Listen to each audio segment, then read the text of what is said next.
We'll reduce taxpayer subsidies to prescription drug companies and ask more from the wealthiest seniors. We'll bring down costs by changing the way our government pays for Medicare, because our medical bills shouldn't be based on the number of tests ordered or days spent in the hospital.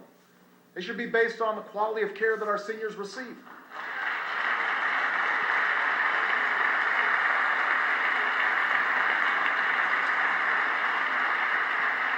And I am open to additional reforms from both parties, so long as they don't violate the guarantee of a secure retirement. Our government shouldn't make promises we cannot keep, but we must keep the promises we've already made.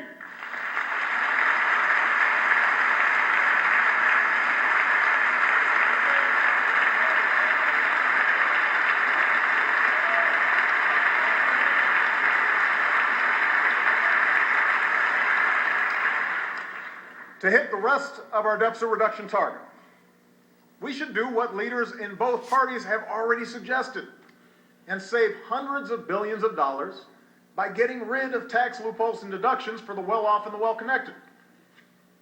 After all, why would we choose to make deeper cuts to education and Medicare just to protect special interest tax breaks? How is that fair? Why is it that deficit reduction is a big emergency, justifying making cuts in Social Security benefits but not closing some loopholes? How does that promote growth? Now is our best chance for bipartisan, comprehensive tax reform that encourages job creation and helps bring down the deficit.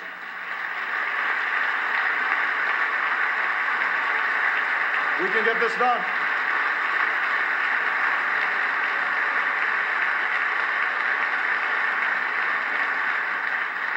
The American people deserve a tax code that helps small businesses spend less time filling out complicated forms and more time expanding and hiring. A tax code that ensures billionaires with high-powered accountants can't work the system and pay a lower rate than their hard-working secretaries. A tax code that lowers incentives to move jobs overseas and lowers tax rates for businesses and manufacturers that are creating jobs right here in the United States of America. That's what tax reform can deliver. That's what we can do together.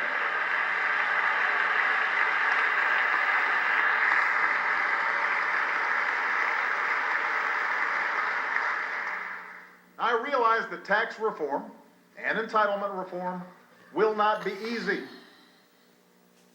The politics will be hard for both sides.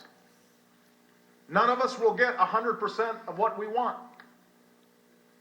But the alternative will cost us jobs, hurt our economy, visit hardship on millions of hard-working Americans.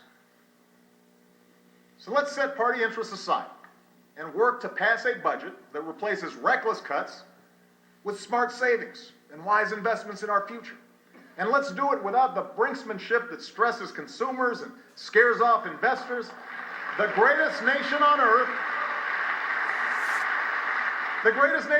cannot keep conducting its business by drifting from one manufactured crisis to the next.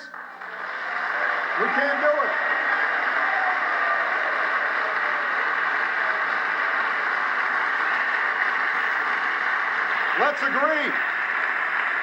Let's agree right here, right now, to keep the people's government open and pay our bills on time and always uphold the full faith and credit of the United States of America.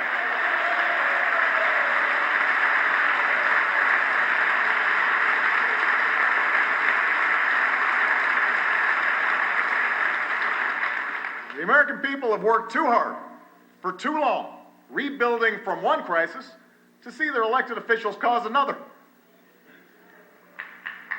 Now, most of us agree that a plan to reduce the deficit must be part of our agenda. But let's be clear. Deficit reduction alone is not an economic plan.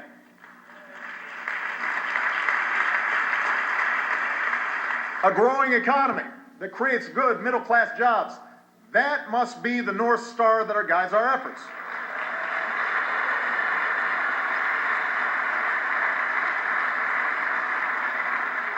Every day, we should ask ourselves three questions as a nation. How do we attract more jobs to our shores? How do we equip our people with the skills they need to get those jobs? And how do we make sure that hard work leads to a decent living? A year and a half ago, I put forward an American Jobs Act that independent economists said would create more than 1 million new jobs. And I thank the last Congress for passing some of that agenda. I urge this Congress to pass the rest. But tonight I'll lay out additional proposals that are fully paid for and fully consistent with the budget framework both parties agreed to just 18 months ago. Let me repeat. Nothing I'm proposing tonight should increase our deficit by a single dime. It is not a bigger government we need, but a smarter government that sets priorities and invests in broad-based growth. That's what we should be looking for.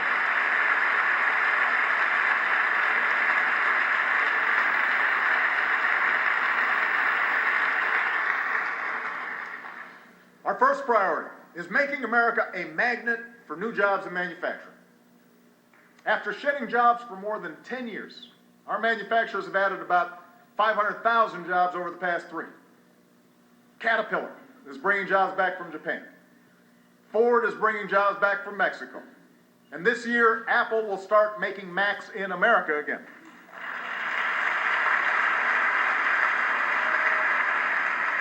There are things we can do right now to accelerate this trend. Last year, we created our first Manufacturing Innovation Institute in Youngstown, Ohio. A once shuttered warehouse is now a state-of-the-art lab where new workers are mastering the 3D printing that has the potential to revolutionize the way we make almost everything. There's no reason this can't happen in other towns.